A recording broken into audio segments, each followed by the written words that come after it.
Good morning. Welcome. I'm Kiata Zuccarino Crow. I serve as the Great Lakes Regional Lead for NOAA's Office for Coastal Management. I just want to begin by thanking you for taking the time to join us today and learn more about the Initiative for Resilience Great Lakes Coasts. Before we really get going, I'm just going to cover a couple logistics. We want to be sure you're all aware that we'll be recording this webinar and documenting who's in attendance so we can follow up with you.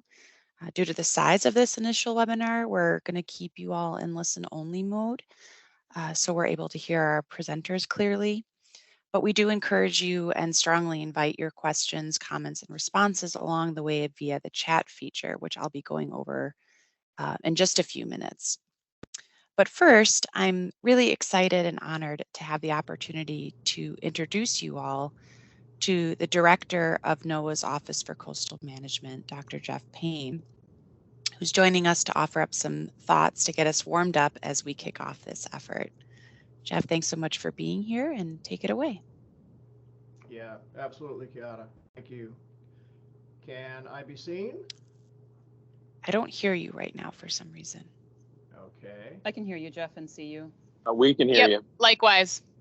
Okay. All right. Not yet. We're ready to take off then. All right. Thanks again, Kiata. Try. Good morning, everyone. Jeff, we don't hear you, or I don't hear you. Oh, you can hear him. I just can't. Okay, sorry, never mind. Continue. All right. Thumbs up. Okay. Good morning, everyone, and welcome to this kickoff of the Initiative for Resilient Great Lakes Coast. A very special welcome to our partners from the Great Lakes and St. Lawrence Cities Initiative, our technical experts from Dewberry and Limnotech, and those representing coastal communities throughout the lakes.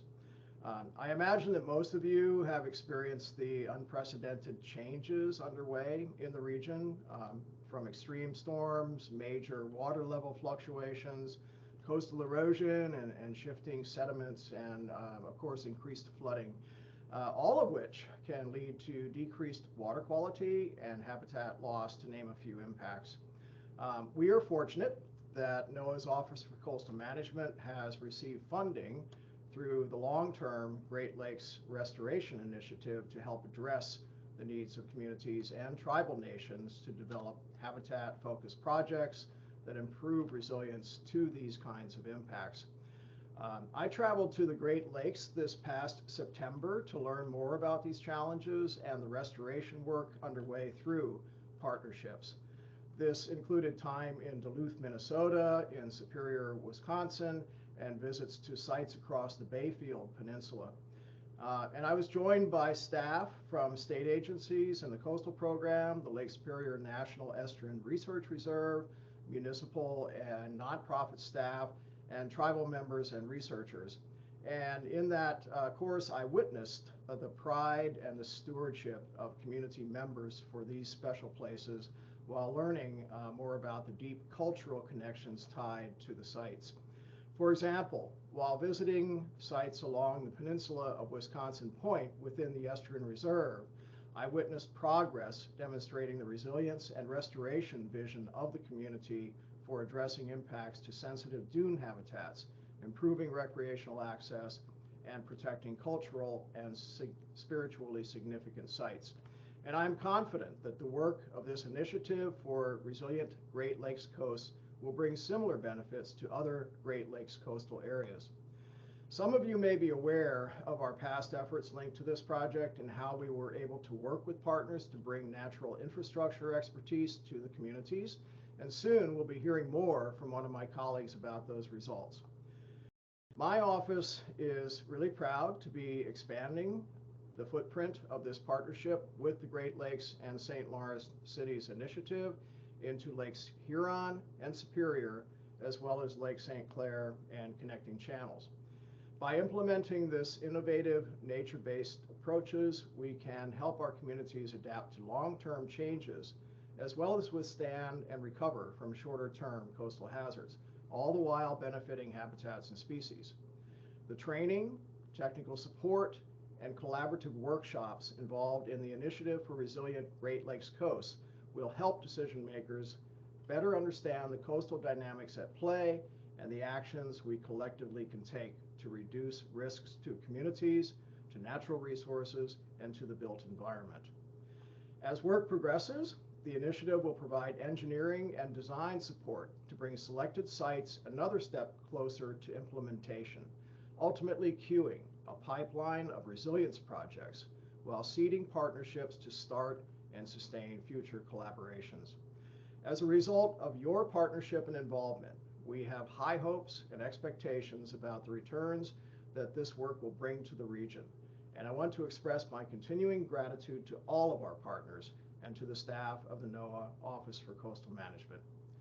I am now honored to turn it over to an unwavering municipal advocate and our esteemed partner for this endeavor, John Altenberg, the President and CEO of the Great Lakes and St. Lawrence Cities Initiative, coming to you from Washington, D.C. today. Welcome, John. Thank you, Jeff. Yes, I'm in the cold capital right now at the U.S. Conference of Mayors, representing our 270 member coalition. So I'm happy to be here. I want to first say that we're looking forward to continuing our work with NOAA, Jeff, on this initiative. Our partners at NOAA's Office of Coastal Management have been phenomenal to work with. I also want to acknowledge the Great Lakes Restoration Initiative for this funding and all they've accomplished in our region because of it. Our organization of the Great Lakes St. Lawrence Initiative is a multinational coalition of 270 mayors, presidents of communities, and grand chiefs of First Nations / Indigenous nations. And we are very excited to be here today to talk about what we're doing. This means that we have a direct line on local concerns and our goals to elevate your issues in your communities on both a programming and policy level with the federal and the state government. We are currently working with dozens of coastal communities across the basin to develop projects that address flooding, water quality, erosion, and habitat restoration. We know that your communities do not have the resources that they need to be able to handle all of the issues that face communities throughout the basin. There's a saying, you can teach a person to fish, but if there's no one to fish, what's the point? We need to provide you with the resources to get things done and to take advantage of all the funds that are now available to your communities for access to this type of projects. So we all know that local leaders are on the front line confronting these issues and the shoreline development. We hear from our members that shoreline resilience is a big concern and an expensive issue that's being tackled here. Specifically, for example, just in Chicago alone, we know that the cost for repairing coastal erosion could be above $500 million in need. This is a unique opportunity to get the support that we know can be lacking on a local level and restore our fish and wildlife habitat in the most vulnerable of impacted coastal areas. We're excited to partner with NOAA and the work with our communities. I wish everyone luck and look forward to seeing which projects advance through this opportunity. Thank you.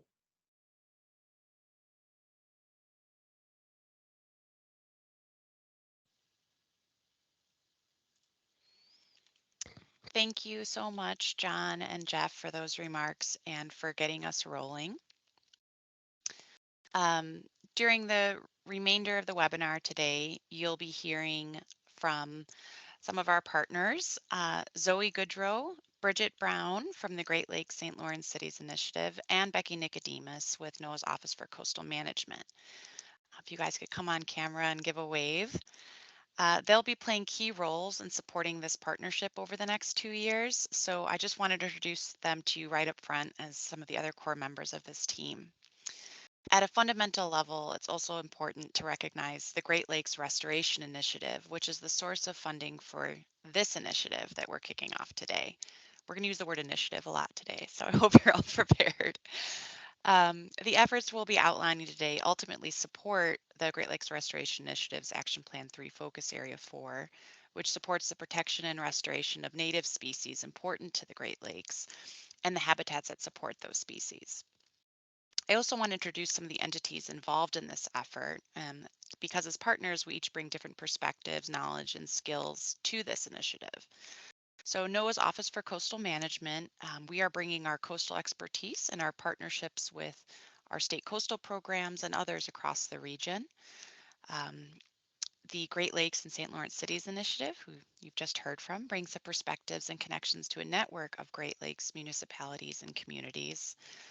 Dewberry and Limnotech are the firms that are part of a contract supporting this initiative. Dewberry is the lead on this, and both Dewberry and Limnotech are responsible for developing the engineering and design plans that we'll ultimately be doing and providing technical assistance throughout the initiative. Um, We'll also have additional subject matter experts joining as the need arises to complement things like the trainings we're providing. But the bottom line is that there's an impressive team set up for the technical and logistical aspects of this work. And most important to this initiative are the representatives of the communities themselves. So those of you on this webinar, you're bringing that frontline knowledge of the issues impacting your coastlines and a vision for the types of benefits that nature-based solutions can bring. So to that end, now that you know a bit more about who's involved in this partnership, we want to know a bit more about each of you that are joining us here today. Please take a moment to enter your agency or organizational affiliation and your location in the chat. You can see on this screen here, you can navigate to the chat feature by selecting the icon that the arrow is pointing to in this screen capture on the slide. So I'll just wait as folks are able to do that. And I appreciate you guys humoring us and giving us a way for getting to know all of you despite the large number of us on the call. Just looking at this, we've got representation. I see some Wisconsin, Minnesota, DC also, great. Illinois, some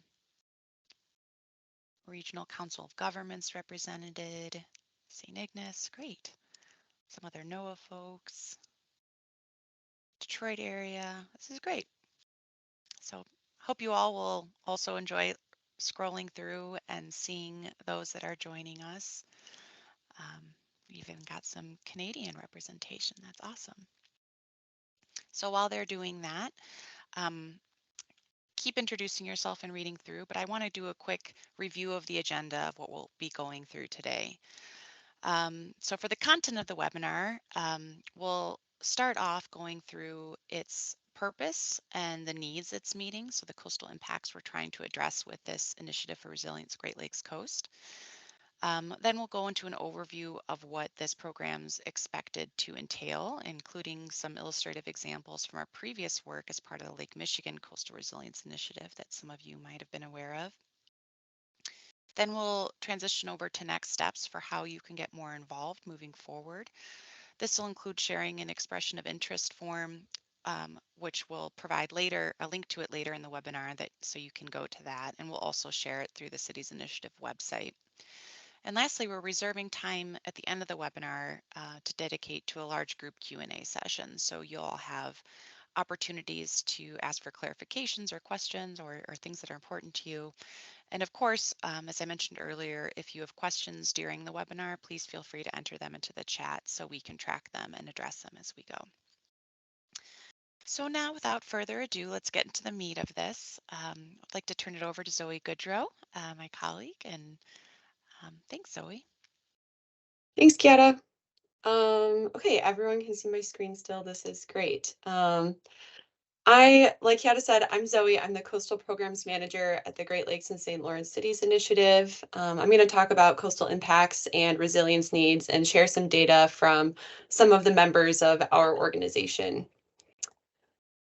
So, setting the stage a bit for the general Great Lakes experiences with coastal hazards. As you may be familiar, lake levels across the basin are naturally variable, but climate change is exacerbating these fluctuations. This leads to less predictable conditions and more rapid fluctuations of the lake levels.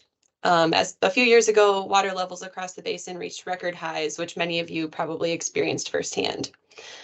So when you pair this with severe storms and wave action, high water levels also lead to greater erosion and flooding events and sedimentation.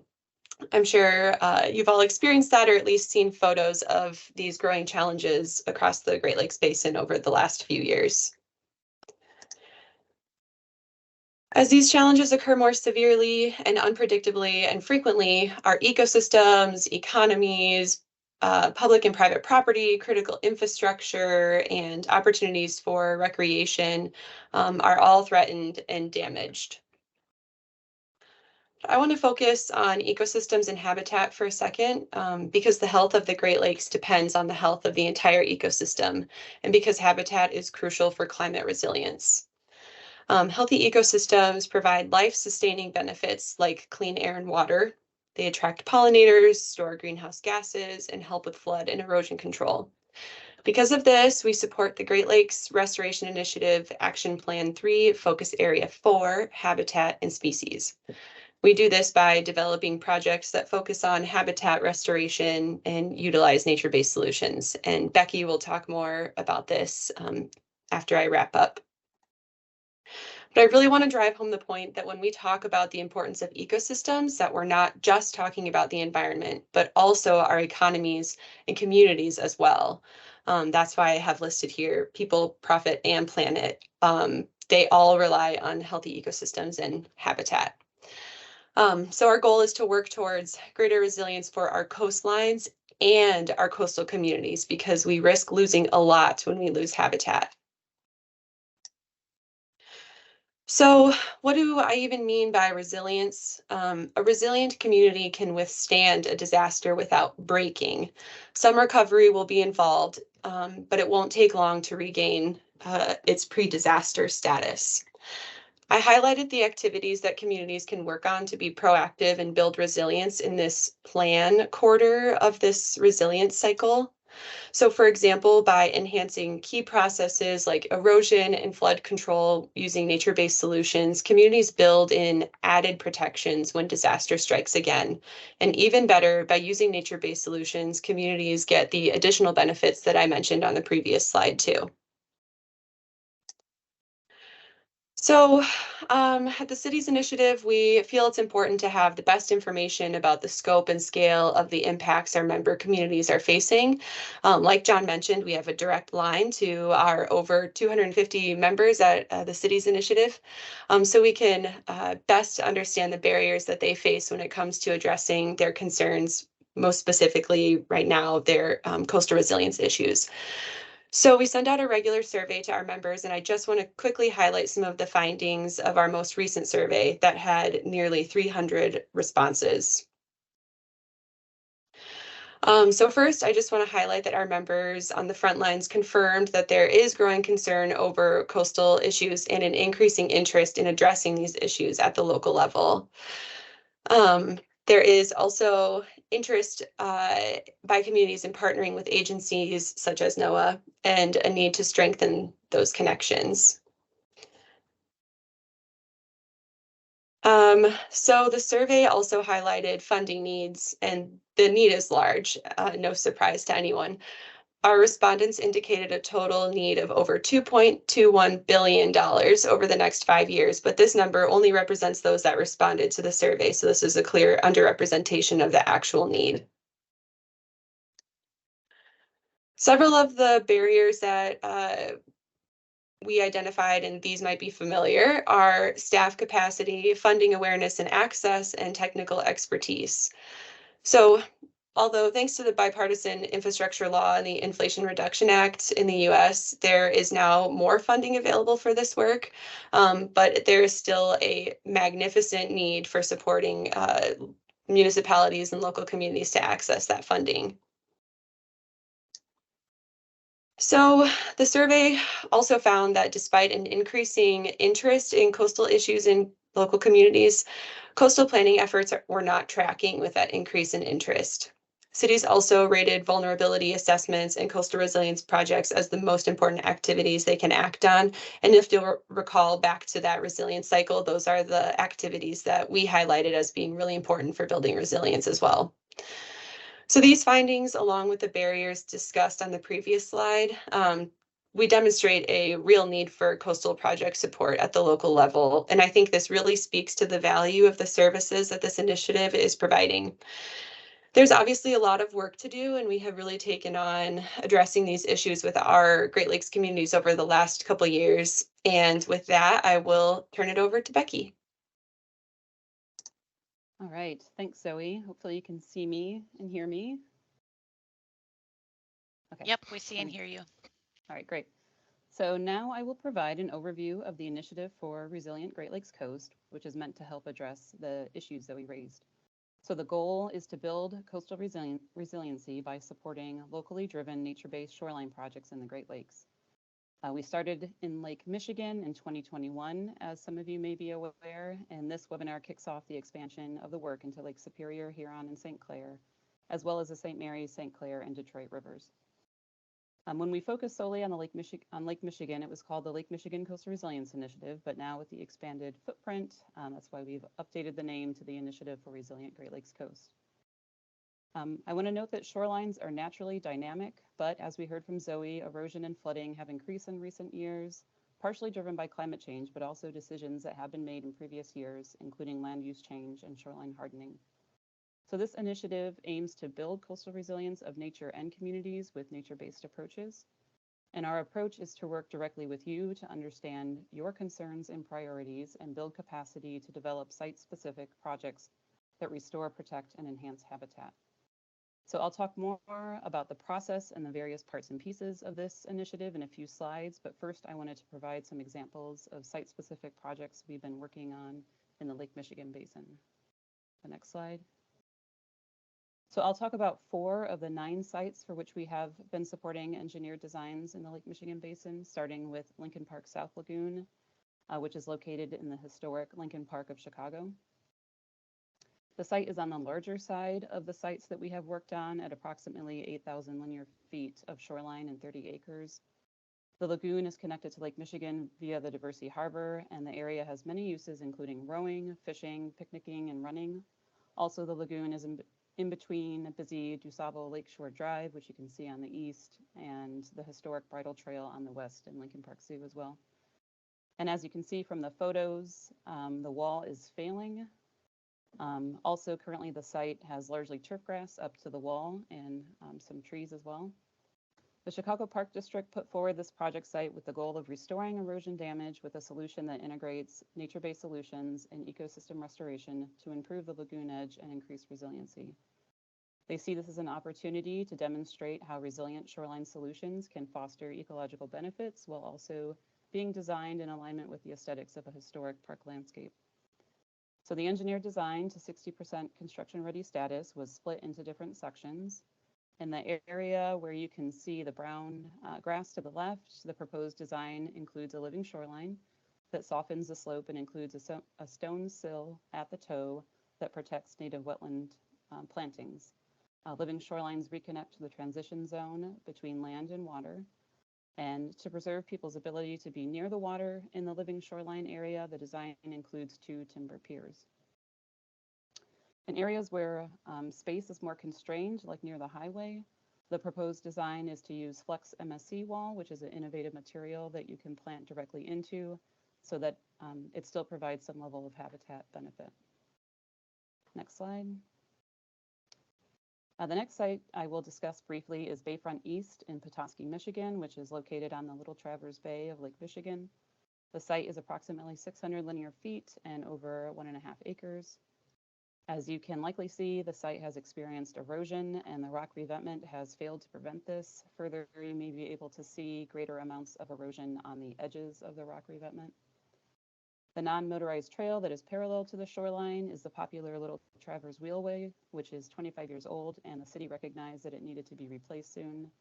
They wanted to do this while improving shoreline habitat while building resilience. So note too that the site is currently largely turf grass up to the shoreline with a few trees. The proposed engineered design for the site, which we have taken to 90% construction ready status, is to soften the slope and install a cobble beach, which is prevalent in the undeveloped areas of the bay. The design also includes a backshore pool that will be planted with native vegetation and will collect woody debris at large storm events. And the design also moves the trail inland to an extent, but maintains the views of the watershed, which is important to trail users. And it includes native plantings all along the trail. Next slide. The third site I'll briefly discuss is the Lighthouse Beach Dunes in Evanston, Illinois. The size of the site is approximately 500 linear feet and over 1.5 acres.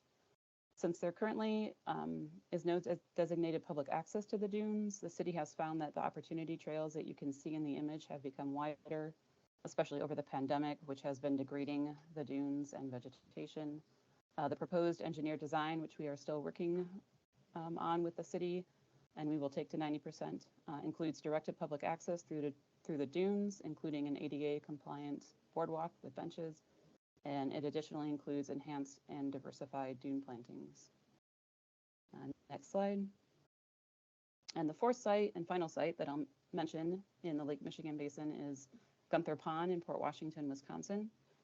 But wait, you may say, I do not see a pond. That looks like a mountain bike course, and you would be right. That is what the site is currently used as, and it is otherwise largely turf grass. However, before it was filled in, it was historic Gunther Pond and likely wetlands next to Valley Creek. Valley Creek is still there, and it drains into nearby Lake Michigan. The creek, too, has been degraded and has been experiencing increased flashiness. The size of the Gunther Pond area is approximately 4 acres. And the proposed engineered design, which we are still working through with the city and will take to 60%, restores the pond and wetland and reconnects it to the groundwater into the creek. It also includes native vegetation and pools and riffles for fish spawning. The proposed design provides additional flood storage for Valley Creek and helps to filter water. Finally, it currently includes considerations for public access to the water. So to sum up, for Lake Michigan, we have been supporting a variety of sites, and we plan to continue to do so as we expand into the other lake basins. All right, next slide. Okay, so how did we get to those engineered designs? Let's talk about the process we'll be taking for this expansion, which is very similar to the process that we took in Lake Michigan. And before I talk about each part, I want to say that none of this has a cost to you besides your time to participate. So phase 1 starts with training. I will talk more about the training in a few slides. After training, we will be offering one-on-one technical support. It will be available to any community, municipality, or tribal nation participating in the program. The technical support is intended to help participants think through natural or nature-based approaches that can address the erosion, flooding, habitat degradation, or other coastal issues being experienced. The technical support will be customized to what you want to discuss, and as examples, it could be around what coastal data is available. It can provide engineering insights, including things like cost and monitoring and maintenance considerations. It will largely be provided by our contractors, Dewberry and Limnotech, but depending on the topic, NOAA and the city's initiative are also available to provide support. During the time that the technical support is being provided, we'll be asking participants to document and submit your initial site-specific project ideas. And of course, the technical support is meant to help with that. The process of documenting will be relatively straightforward, and we will talk about that in a future webinar. For participants that submit an initial project idea, we will be holding virtual engagement workshops, which is the last step of phase 1. These workshops will help with refining site-specific project ideas and also provide an opportunity to network with others facing similar challenges and considering similar approaches to addressing those issues. So after the workshops, there will be some time for you to refine and resubmit your project idea. From there, we move into phase 2. So our team will prioritize site-specific projects for engineering and design support based on a number of criteria, including benefits to habitat and species, climate resilience, environmental justice considerations, and readiness for engineering and design support. So we plan to fund engineered designs for 8 to 12 project sites through this effort based on the funding currently available. We will also socialize a list of projects to other funders, and we may be able to support engineering and design for additional projects beyond those 8 to 12 with additional funding in the out years, but that depends on appropriations, so we don't know if that's the case yet. And I will show a timeline for these phases and steps on the next slide. So the first phase starts now and will go through June of this year, and everything for the most part is virtual. So the trainings, which will be virtual, are slated for February, and I will provide dates and talk more about those trainings in a few slides. The technical support will be provided approximately March through May, with initial site-specific project ideas submitted by you approximately mid-May. The technical support will largely be provided virtually, but we have reserved the possibility of providing in-person technical support to a few communities or tribal nations. The virtual engagement workshops are slated to happen at the end of May into early June. And then the second phase will start in approximately July. And for projects that receive engineering and design support, that support will extend into 2025. And we plan to announce the projects that will receive engineering and design support in August of this year. Next slide. So here is another view of the process showing how the number of participants changes as we move through the steps and phases. So the training is available to anyone that expresses interest in the initiative, including your colleagues if you let them know about it. And I will talk about how to express interest on the next slide. The technical support is available to any community, municipality, or tribal nation that is interested. Again, it will be mainly virtual, and we can provide up to 2 hours per entity, but there is the possibility that we can provide day-long in-person technical support to up to 3 entities if that is of interest. The virtual engagement workshops will be for any community, municipality, or tribal nation that submits an initial site-specific project idea. And finally, we plan to fund engineering and design for 8 to 12 of the site-specific projects that are submitted. Next slide. So, are you interested in participating?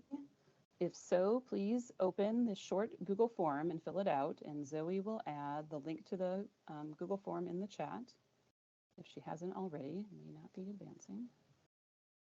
So it is by expressing interest through this form that you will continue to receive communication on this initiative, starting with the training. And I invite you to fill it out. Even if you're still thinking things over, you can always opt out later as needed, and filling out the form does not commit you to anything. We also invite organizations that work with communities like Sea Grants and regional planning organizations and state coastal programs to fill it out if you'd like to track what is happening with the initiative. And you are also invited to participate in the trainings. And we invite everyone on this webinar to share this expression of interest form with any community that you think may be interested. We will also be sending it to all those that registered for the webinar and posting it to the city's initiative webpage along with the recording of the webinar. And please fill it out by January 26th. You could even do it right now, and I will pause for 1 minute for folks to fill it out. And to make sure I wait a full minute, we added this in, so go ahead and start the video, Zoe.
All right, thank you. Yes, I also love the waves and the pigeon. So that's why we added that video. It looks warmer there than it probably is anywhere else for folks on the line. All right, so the next step in this initiative is training. We currently have 2 virtual trainings scheduled in February to support this initiative. The first one, Nature-Based Solutions for Coastal Hazards, has 2 different options. And the second training is diving into the digital coast. So first, Nature-Based Solutions for Coastal Hazards is a starting point for coastal managers, planners, and decision makers preparing to design and implement natural or nature-based shoreline projects to reduce coastal hazards in their communities. Both of the options, February 6 and 8, will teach the same concepts and approach, but the examples shared by our local presenters will vary to an extent between the 2 offerings. Specifically, February 6 will focus on examples relevant to Lake St. Clair and the St. Mary's, St. Clair, and Detroit rivers. And the February 8 training will focus on examples relevant to Lake Superior, Huron, and Michigan. So select the option that is more aligned with your geography. If you are not able to make that particular one, then the other one would still be useful to take. And I will note that we recently held this virtual training in the region on January 9th, focused on Lake Erie. And I believe a few people on this call may have attended that training. So if you did, no need to take it again, unless you'd like to, you're certainly welcome. And then second, the diving into the digital coast helps coastal managers, planners, and decision makers identify and use digital coast resources, including data, tools, and training that support coastal resilience and nature-based solutions. Michigan's Coastal Management Program will also present during this session to exemplify the resources that state coastal programs have available to support these topics. And that training is scheduled for February 27th. So we're sharing these dates for you to mark your calendars, and we will be sending the links to register to those that fill out the expression of interest form. And not shown here, but we will also likely host a training around funding opportunities for construction, since this initiative funds engineered designs but not construction. But fortunately, there are other funding opportunities out there, especially now with the Bipartisan Infrastructure Law and Inflation Reduction Act. And that training will go over those opportunities. And we have not scheduled that yet, but likely it would be in the summer or fall of this year. Next slide. Okay, so this is my last slide before I will pass it to Kiata to lead us through the questions and answers session. So please start putting your questions in the chat. So I just want to summarize here what we are intending to accomplish with this work and the return on investment of your time. So we are aiming to build capacity, local expertise, and to daylight natural and nature-based shoreline projects in the Great Lakes. You will have access to the digital coast, including data, tools, and training through this initiative, as well as customized technical support from those that work on these issues. We will be facilitating networking amongst those in the Great Lakes that are facing similar issues and considering similar approaches. And ultimately, we are advancing locally identified, resilient, nature-based coastal projects. And you really are a key piece to accomplishing this. And with that, I will pass it to Kiata. So thanks. Thanks so much, Becky. Really appreciate you going through what the initiative is going to entail for everyone and telling folks a little bit more about what they can expect. So this is the time you've all been waiting for. We've reserved significant time to hear your questions. We want to know what you're thinking, what's not clear, does anything need clarifying? I know there's a lot of initiatives being thrown around, and that's a question we've gotten, is just clarifying what this is and what others are. So if you do have questions, go ahead and use the chat feature and enter it into the chat. And while I'm waiting for questions in the chat to come on, I am going to kick us off with a question that I actually got via text. So glad to see folks are paying attention. This came from Sylvia Newell at Michigan Sea Grant. She wanted to know if grant writing support was part of this initiative. So I, in general, as we heard from Becky, technical assistance is available to all of the participating communities in this initiative. This can be for any needs related to the project you want to propose.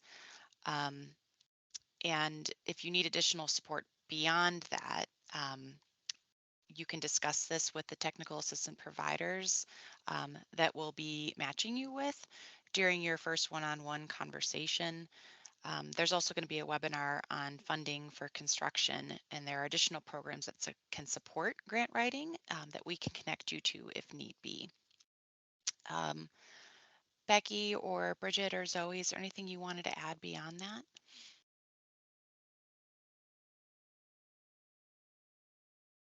Thanks, Kiata. Yeah, can you all hear me?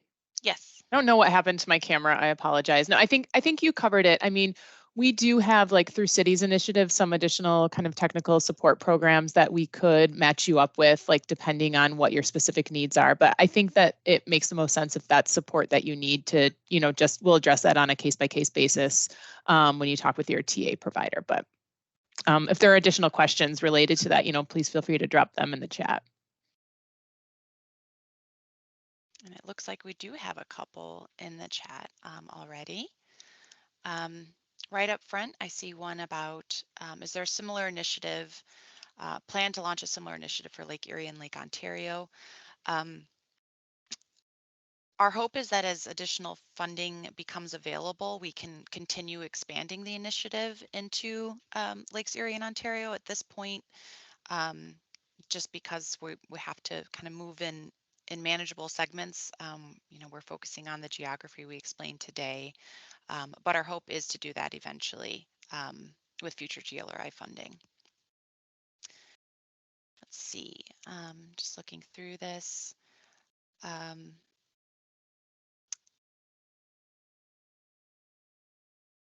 How can a municipality not here join in the effort? So they can send a interest form. We can send a link to the interest form to them, or we can share the link that we shared with you. You could share with a municipality that you think might be interested in one of the relevant geographies. So Lake Superior, Lake Huron, Lake St. Clair, connecting channels, Detroit River. And they can submit that interest form, expression of interest form, and they'll get on our list that way. And of course, there's no, they don't have to continue after that point, but that way we know we can get in touch with them if they want to opt out later. They can totally do that. Another question, is there a particular host or applicant organization type you need, or a particular combo of applicants for one project?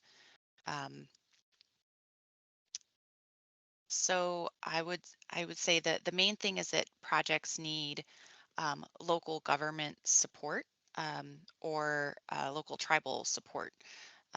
That's our tribal nation support. That's the entity we're working with, that government entity that has jurisdiction over the project area. Let's see, I'm just going through questions here. Is public access and viewing opportunities an eligible expense for this grant if it's tied into habitat and shoreline improvements? Yes, that'll work, Dan, and we can go over more of the details, in connecting with you directly after this if you fill out the expression of interest form. But as long as there are habitat and shoreline improvements that are linked to it that would benefit species in alignment with the focus area of the Great Lakes Restoration Initiative that we're obtaining this funding through, the addition of co-benefits to communities, like things related to public access, et cetera, recreational opportunities, are definitely of importance to communities. So we're looking for projects that have those types of co-benefits. All right, a question here. Are you looking for projects from communities who have experienced coastal erosion or have been impacted by climate change, projects that increase coastal resiliency, or both? The answer would be both.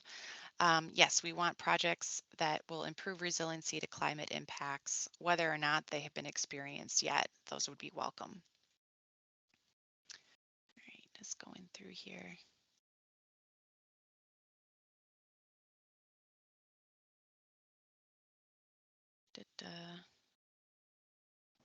It looks like you hit all the ones in the chat. I think so.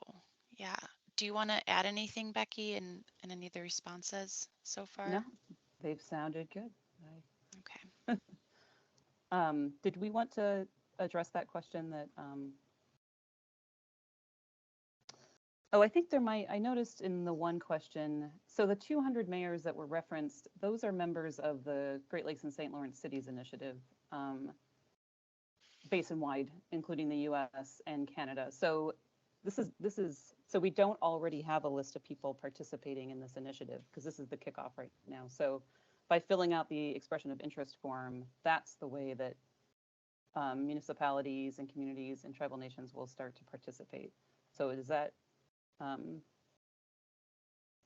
unless perhaps, Jen, you're referring to the Lake Michigan, okay, and communities, and I realize that people can't come off chat, can't come off their mic, but in terms of the cities that have received engineering and design support, at least in Lake Michigan, I should be able to rattle those off. Evanston, Chicago, Petoskey, Frankfort, Michigan, Port Washington, Wisconsin, and then we've also had a couple projects we've supported on the North Shore in Illinois that the property is owned by the Lake County Forest Preserve District. Maybe that's what that question was referring to. Thanks, Becky. I see a note here from Zoe that she wanted to make sure we address a question on whether there's a particular host or applicant organization type we need, or a combo. I guess I'll just reiterate that it can be an applicant with a suite of partners, but one of those partners needs to be the local government or tribal nation. Really looking to be able to tie in with that local government level support for the project.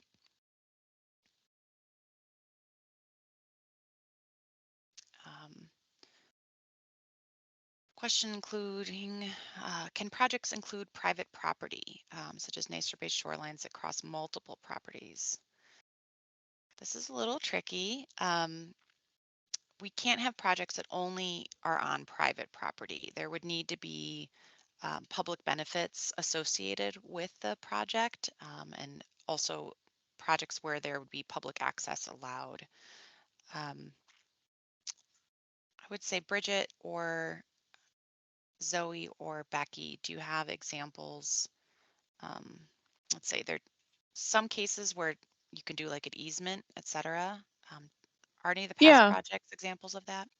Yeah, I mean, so not a project that we worked on specifically at the Cities Initiative, but Euclid, Ohio did a really cool project that everyone should look at. It's a really fantastic example of private homeowners, in order to protect their shoreline, allowing public access. So they have a lakefront trail and water access that was added and, not previously open to the public.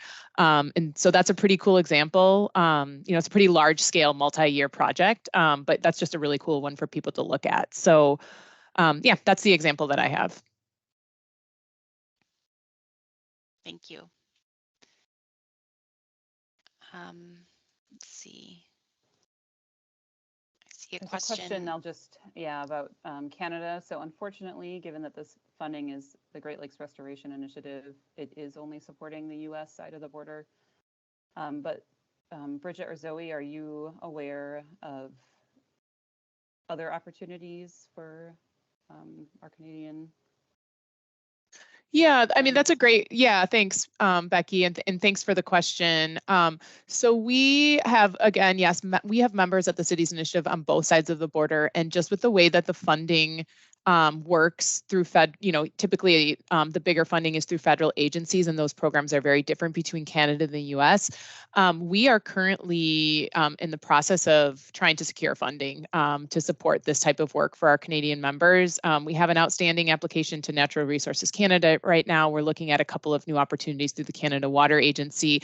So definitely on our radar, and we definitely want to continue to have conversations with our Canadian members, and our policy team actually has those plans planned for early 2024, so this coming spring, to start those conversations. So we look forward to, discussing that with you, and hopefully we can take some lessons learned from the work we're doing in the US and bring it to Canada. But very different context, very different funding, but it's on our radar, and appreciate the question. Thanks.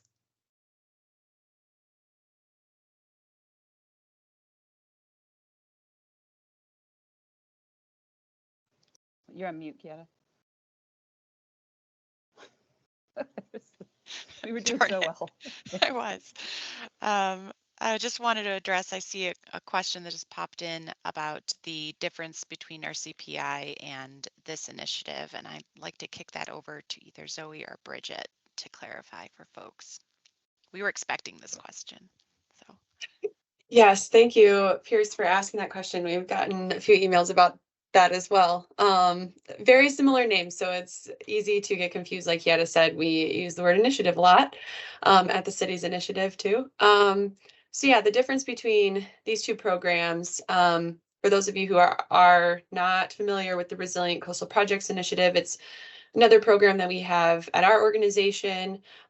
Where we get the funding from is different, and the kind of project that we prioritize is different. The goals are slightly different as well. So with the RCPI that Pierce mentioned, our funding comes from the National Fish and Wildlife Foundation. And we focus on projects that are a little less mature than what we're working on through this collaborative program with NOAA that we're talking about today. So we're really trying to mitigate the planning barriers and just the developing solutions and helping communities develop solutions. Whereas in the program that we're talking about today, we're looking for more mature projects that already have some planning support. And yeah, I think those are the two big differences. So we don't do engineering and design through our CPI. And yeah, that's it. We also do some more grant coaching through our CPI. The goal of that program is more focused on funding acquisition for the next phase. Hopefully that helps. Thank you, Zoe. So next question, we're like see if Becky can answer Karina's question about the selection process for communities that go through to engineering and design.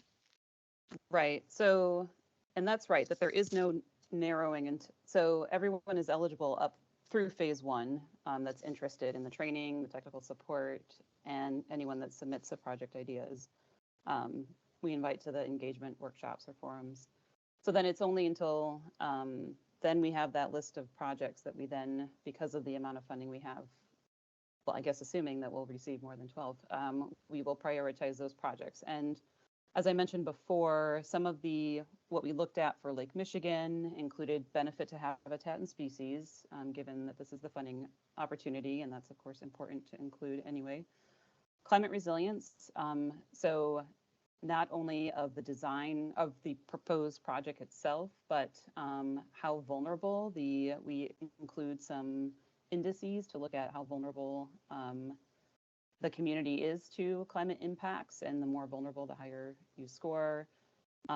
We also did include an indice related to environmental justice to score those communities higher. And then and then readiness for engineering and design. As Zoe said, this particular initiative, since it supports engineering and design, will more likely prioritize those that are ready for engineering and design, as opposed to, say, a feasibility study or something along those lines. But when we get to further along in this, we'll detail even more so what those criteria are before, as we're working through what the communities will use to document their project. We'll have a separate webinar to talk about that, including the criteria that will be used. So we'll talk more about it as we go on. And the technical support, the goal of that is to really help the communities to work through these things. What does this then look like for my project?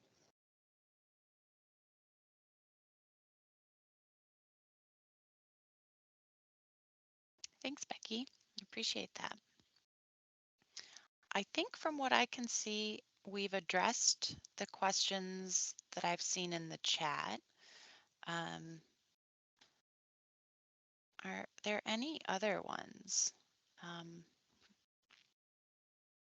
just pause for a minute in case folks are trying to get I think in the oriented or meantime, if type. we could, so if you wouldn't mind putting the expression of interest link in the chat again so folks can click on it. Good reminder, Becky. So if you think of other questions or want to provide other feedback, etc., please feel free to email us. For the sake of simplicity, we're just sharing my email address and Zoe's email address, but all of us will be tuned into it, and we'll share it with the team and make sure we get the best response back to you. This expression of interest form, I think is a really great way to start, and just make sure you're on our email list so we continue to correspond with you and follow up and get you information as we provide updates and move forward. We also have more information on the Great Lakes St. Lawrence Cities Initiative website. That link is down there on the slide. I see a question from Heather about you're forming a new conservancy, or is there a way to reach out for extra support and training? Thank you. Yes, Heather. Enter in the expression of interest form. Tell us a little bit more about what you're doing, and we'll follow up. We have technical experts that we're working with that will be following up with each community that expresses interest and try and provide them as much support as we can. And some of the webinars and trainings we're offering might be relevant to you as well. Yeah, and I'll just add on that, you know, this initiative is just one piece of what the city's initiative does and what NOAA does. So if this initiative doesn't align with, you know, what you're looking for, there's other ways that NOAA or the city's initiative may be able to provide support. So yes, Really please good let us point, know. Becky. Thank you. So that's a really good note to end on, I think. Just really want to thank all of you for attending. And thank you for your interest and engagement in asking questions so we can share a bit more about the initiative. Thanks for being here, and thanks to my fellow team members for being part of this and sharing your expertise. Just point out again that we've got the link to the expression of interest form, and you can go to the website for more information. If you have questions, email any of us. And on that note, I will just say I hope you enjoy the rest of your day, and we're excited to be working with you on this. Thanks so much.